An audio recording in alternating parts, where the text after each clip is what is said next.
So sometimes I would come up with an idea, you would tell me that won't work, and then I would dig in and say, no, I'm doing this, and then ended up being a horrible idea. So yeah, by saying that's a great idea, it doesn't stop there. It's not just like, hey, that's a great idea, and then you go out and do it. Right. There's a great idea with a follow-up question, which is, tell me more. That's a great idea, tell me more. And we're saying all this knowing that you and I, the ideas that we share, 80% of them are bad ideas. In all of the good times and even the trials, through tears and through laughter, yeah, I know that I'll smile when I think of you. Smile for the things you do. Smile, God gave me you.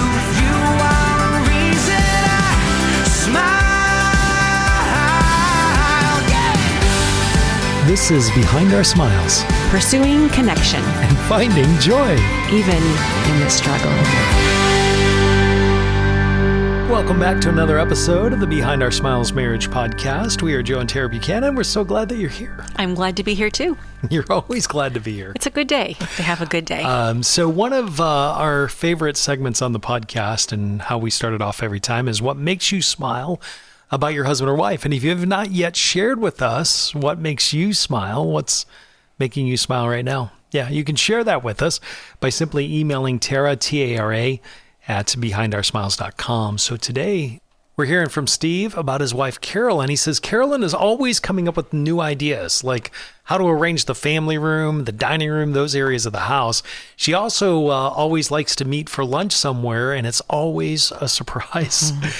Thanks for sharing that, Steve. We appreciate it. And as I was reading that, it made me smile because Tara also likes to rearrange things. Just things in general. Things can't stay the same for very long before I'm like, let's just switch it up a little bit. Yeah. Even if it's not major things. But what makes me smile, Joe, is that we are at episode 150. Wow. And I don't know what the prize is for that level or if How about it? Yay! Yeah, I think You're we at get an episode applause. I don't know. I feel like 150 is, we did 50, we got to 100. And as we're going week by week, we're like, 150. Yeah, like which means almost 3 years have that's gone by. pretty amazing. big. So I was like, okay, what do we, talk about for 150? And I thought, you know what? Instead of thinking of something new, which is what I'd like to do, rearrange the room a little bit and try something new, I thought we really should go back to the beginning. Uh-oh. We call it, well, it's not our first episode technically, but it's our second episode. Oh, that won't work. Episode 2, which is how it all began. Yes. And Joe, we've talked about this so many times in our marriage because it's like the cornerstone of our marriage is what phrase has hurt your marriage the most, That won't work. And so today, let's do that episode again, but let's do it from a positive spin and let's share where we're at with that because it's something we still struggle with, which is that's a great idea. So what, from your perspective, Joe, is the origin story behind that's a great idea? Every phrase has an origin story. Well, we were many years into our marriage, and I don't think we realized the damage that was causing each other, but also stifling ideas. So a quick example is Tara may come up with an idea for something, and as she's sharing about the idea, I'm already calculating on I'm already thinking about why that won't work. And so before the idea is even out, I'm telling her that won't work. I'll share my part of the version of that.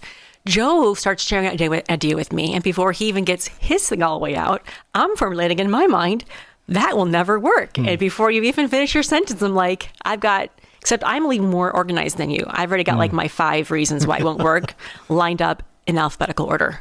Like, not going to work. And so that phrase was so disappointing. It was so discouraging, and it really did hurt our marriage. It hurt our creativity, our innovation. There were so many times where I think one of us was starting to share about an idea and the other was already shutting it down, and we could see it in the facial expression or whatever that we just abandoned the idea. And I wonder, Tara, looking back over our marriage, how many things we missed out on by just saying that won't work. Well, could I share something that's more significant even than shutting down creativity? It kind of just hurts my feelings. True.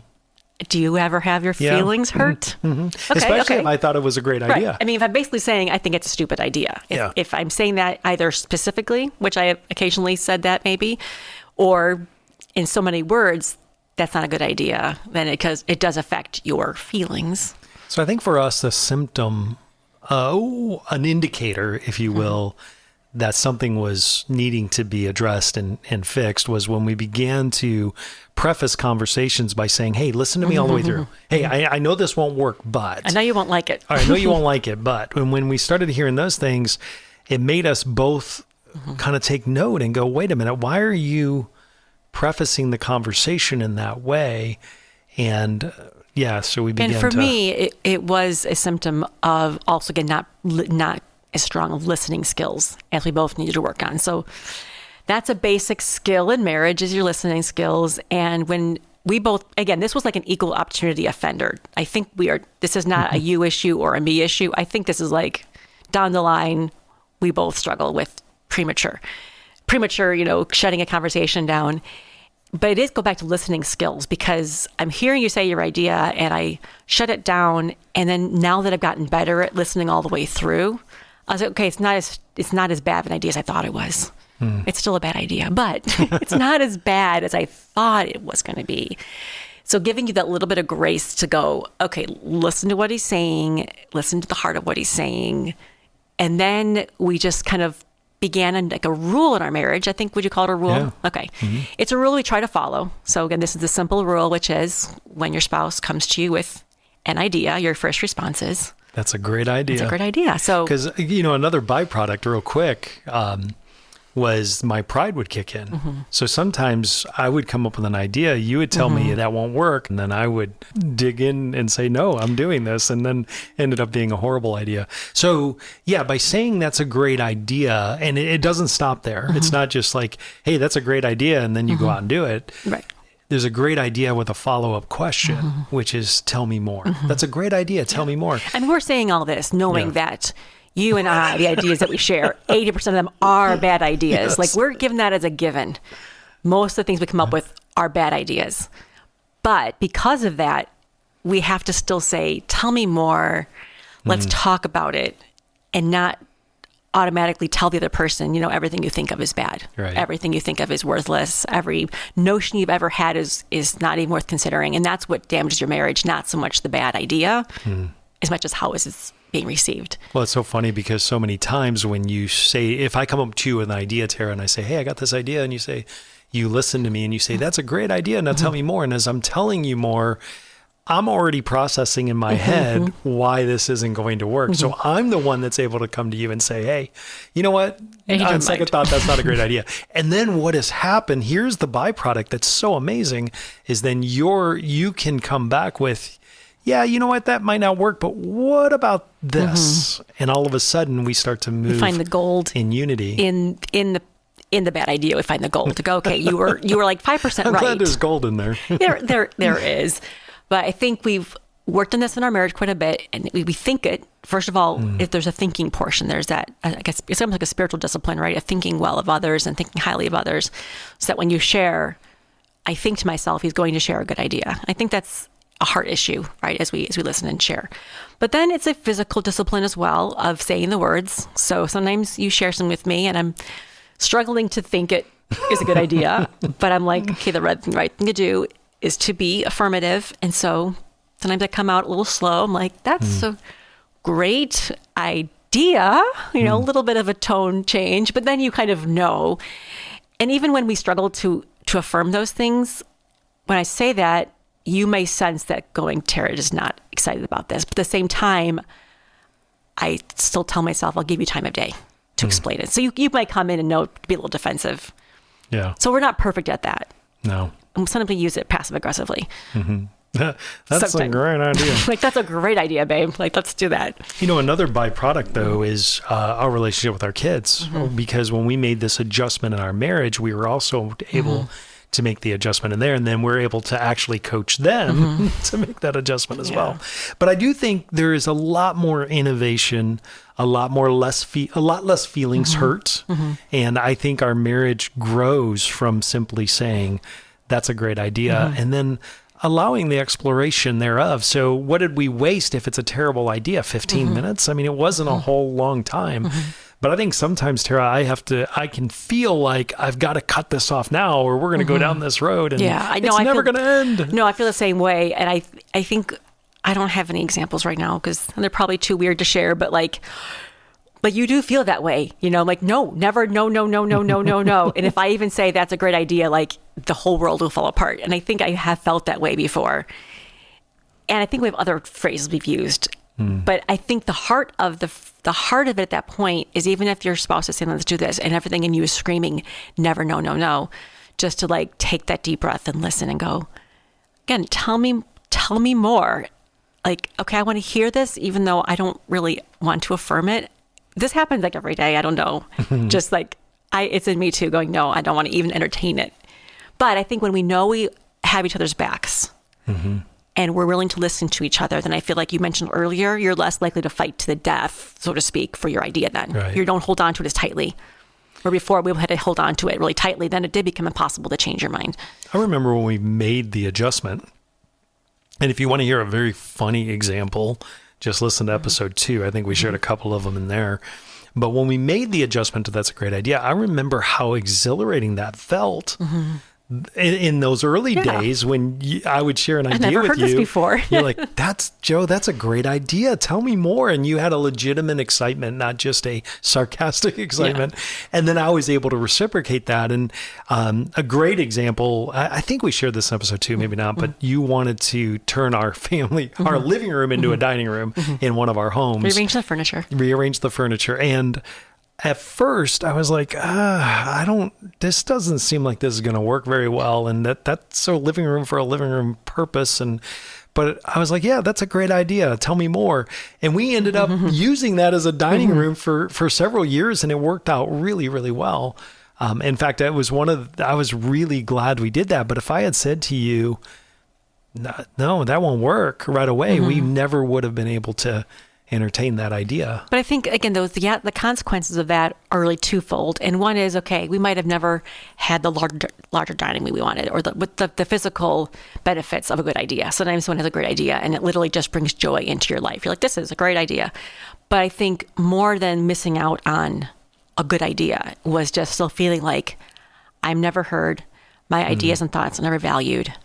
And that will drag into your marriage for years and years and years, just saying, man, I might have a really good idea and I never, ever get to share it. And that's really, really a bummer place to be. And I felt that way before. So at the height of that part of our marriage, when we heard that won't work over and over and over again, how did that make you? How did that impact you in like, you share an idea with me and I just say, that won't work? Well, first of all, like as a person, going like, I'm devalued as a person.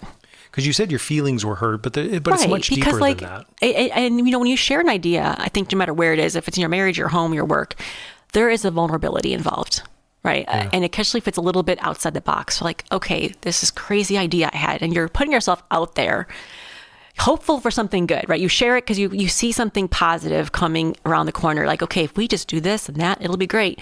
And you put yourself out there, and the person's like, popping the balloon before you even have a chance to finish sharing your vision. And so it's just deflating would be the right word, and feeling devalued. And then you lose that joy of sharing an idea. And sometimes we've shared ideas that are great. In the end, we're not actually going to enact upon them, but there's a joy in sharing.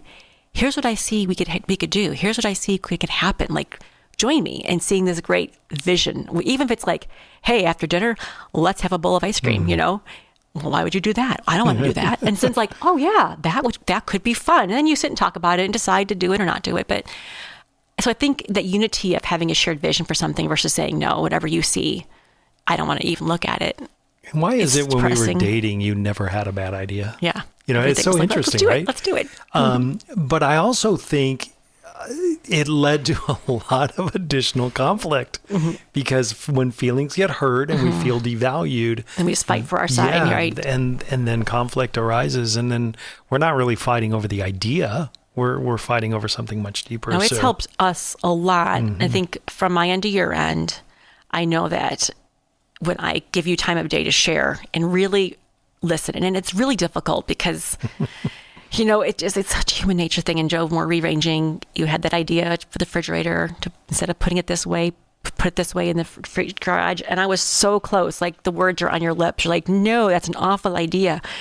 But at that point, I'm like, okay, I've got to sit and listen. I've got to and then I let you enact your idea. And like, okay, I'll give him some time to see how this plays out. in the whole time, I'm like, he's going to find out that it's a bad idea. Like, okay, I'm ready to like just hold that over him a little bit. And then it was all done. I was like, oh, that was a good idea. And I'm like, if I had kind of pushed you on that and said, no, we have our refrigerator in our garage turned towards the door instead of against the wall. It's like literally just facing the wrong way. And I'm like, that's silly. Because of it's a refrigerator freezer and it's the same width as it is thick. Yeah, it's a big square. And so instead of putting it against the wall, I just turned it so the doors, when you walk out into the garage, I can just open the door. The doors are facing you, so you just you can grab whatever you want. And honestly, I had Tara in mind when I thought about that, because you go to the fridge and Tara goes to the fridge and refrigerator more than anyone else in the house. But yeah, you led with that's a great idea. Because I'm thinking, okay, a refrigerator goes against the wall. Like that's just the way the world works. You put the back of the refrigerator against the wall. And so when he said, no, I'll put it on the side, I was like, no, we can't do that because like it has to be against the wall. That's the way, that's the way my brain works. He's like, well, it doesn't make a difference since it's square, which way. It doesn't matter which way the doors open, as long as there's room to open the doors. And just that discipline to listen and all the way through. Now I'm like, you don't ever change it back. Because I literally like in one swoop could open the garage door, open the other fridge door, get what I need and close it in one motion. But there've been so many situations like that I wanted to shut it down. Now I think in the end we've done things like that as well. You rearranged it and said, yeah, that's not going to work. and it's all good. So I think for us, it's been a discipline in saying it, even when we don't feel it. I think there's a value sometimes in saying it, making our mouth form the words, even when we're not feeling it. Because it does help our brain to think those things and say, think highly of our spouse, think highly of what they share, and giving them even the ability to be wrong. Like, hey, if you turns out that your idea is bad, oh, well, I still love you. We'll figure it out. I do understand there are times when an idea is going to be more costly than another idea. And so that's when the conversation that's a great idea, but please tell me more before you do anything. And there's something about moving furniture around you have to remove, or a picture on a wall, or moving a fridge and having to move it. But there are more significant things in life, like purchases. Sometimes there's a big purchase idea or even some life goals. And so when we're thinking through the bigger picture, I think saying that's a great idea is still good, but it becomes even more difficult because of the ramifications if the idea is bad.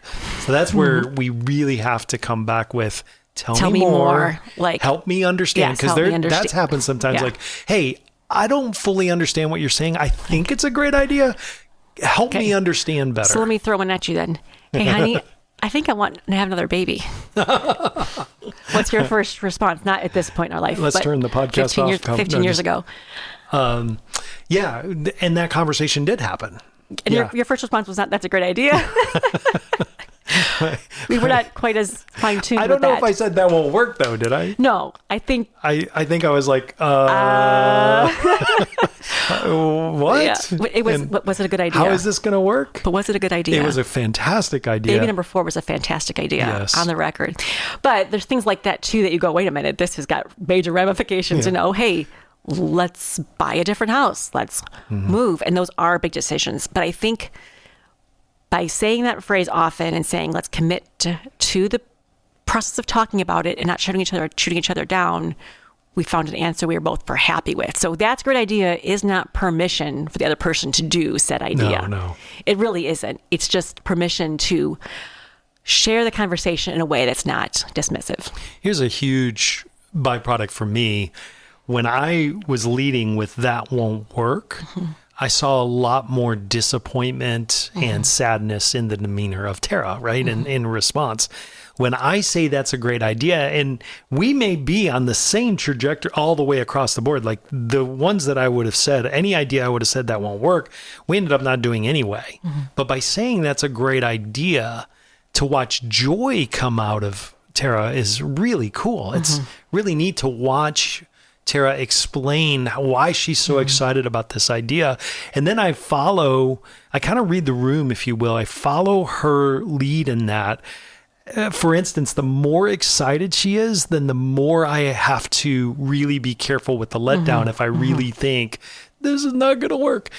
Where if Tara, you're just kind of, whatever, then I can have a little bit more Like, yeah, you know what? I don't really see that. But most of the time we are discovering the idea on our own. Isn't that great? So when you say to me, that's a great idea, tell me more, as I'm explaining more, most of the time I realize before I'm even done explaining, yeah, this probably isn't going to work. It's a verbal processing. Yes. Yes.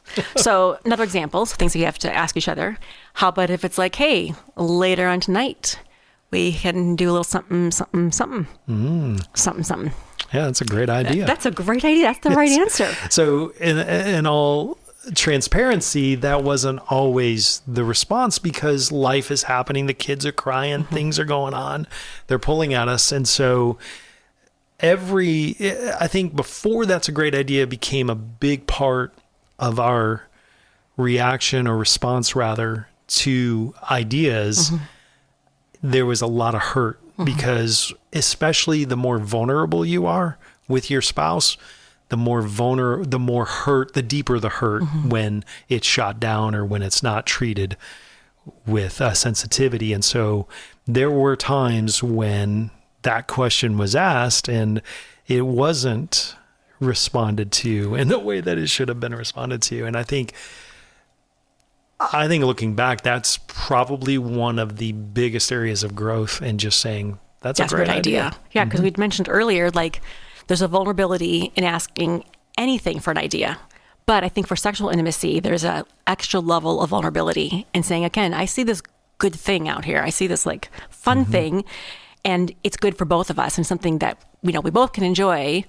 So you put yourself out there and you ask maybe in this way or that way. And instead you get like a look or a comment or immediate dismissal, right? Or that won't work. Sometimes it's like, can I explain to you right now why that won't work? And sometimes that legitimate reason is 100% legitimate. But over time, with every ask, there's a rejection and a rejection and a rejection. That again, you don't feel like connecting with your spouse or asking anymore versus saying, hey, I understand if there's legit reason going on or if there's something going on with you that I don't know about. But if I put the ask out there and you say that's a great idea, that just lights me up. And sometimes it doesn't mean that it's going to work in that timing, but I think number one, your spouse letting you know they're thinking about you or vice versa is incredible. So you're being thought of in that way. But number two, you're also being reciprocal to that to say, yeah, you know what? I'm thinking about you too. I really appreciate that. That's that was a helpful great one idea. too. That's a great idea. And tell me more. Yeah, right. And so with the kids running a fever and throwing up and all over, how is this going to work? Tell me more. But see, it's really affirming, again, it's not being dismissive of your spouse's ideas or your spouse's desires, but saying, hey, I have a desire to connect with you in this way. And to say, that's always a good idea. It's a, if it's motivated from love and connection. And a lot of times, it's like, that's a great idea. Here's what I'm thinking. Here's what's going on with me. What's going on with you? And we had the conversation about it rather than the sour look and then disconnection and you walk away and I walk away and we've lost all of our connection versus that's a great idea. Keeps the conversation moving on. We find a happy medium or a happy result, however that works out. And it's better. Grown our marriage. Yes. And so I think in the beginning, when we first instituted this rule, that's a great idea. We probably failed at it more than we passed. Because a couple times too, like there would be an ask and all that, and I wouldn't get the answer. I'm like, the rule, the rule. Oh, it's like, I forgot. That's a great idea. That's a great idea. I'm like, oh, thank you. I feel better now. But I think over time, what's been really cool is the byproduct of that, where it's become more and more the norm. Now that's the normal reaction is like, hey, that's a great idea. So it does take time to implement that. And I think we can, and we do as humans tend to forget, right? I can forget or kind of get into a season of bad habits of saying that won't work. But we're really good, and Tara's really good at this, about just going, reminding me, what was the reaction, or what was the response supposed to be? That's not the right answer. That's a great idea. And Joe, for me and you especially, our lives are highly integrated. We do spend a lot of our time together. We work on common projects together. We build and record this podcast every week, which is an exercise in all ideas. So like every single week, it's what if we did this? What if we did that? And how about we do this? And how about we do that? And I think if we'd not mastered, or at least begun to master that phrase, we wouldn't have gotten past episode 2. We would be like, well, all your ideas stink and all my ideas Well, stink. So like, why are we doing this? That would have been the name of the podcast. That won't work. And we would have done 1 or 2 episodes and that would have been the end And of I'd it. say that would So work. yes. So I think with the podcast, and I knew that. I'm like, if we're going to do this together, you know, whether I'm doing more work, you're doing more work, or however, it doesn't matter how it's divided. We have to both take each other's ideas into full consideration to make this hopefully something that people enjoy. And some of the things that have happened on our podcast have been you. And there's things that you said, what if we do an episode about this or that, or we do it this way, that way? And I'm like, that won't work. But then I hear you through. I'm going, oh, actually, that's a good idea. And we recorded the episode and it turns out great. So yeah, this podcast is brought to you by that. That's a great idea. Otherwise, we wouldn't be here. Would love to hear from you. Do you struggle with this as well? With that won't work? Maybe it's a different phrase, but it's kind of the same. Or where would you like to hear that's a great idea? You Right. know, where in your life would that mean the world to you? There's so many times I'm going, man, if I just someone said that to me, it would like light up my whole day. Email us, Tara, T-A-R-A, at behindoursmiles.com. By the way, we love hearing from you. Tara, T-A-R-A, at behindoursmiles.com. Should we do another episode? Mm-hmm. That's a great idea. That won't work. All right, we'll see you again next week.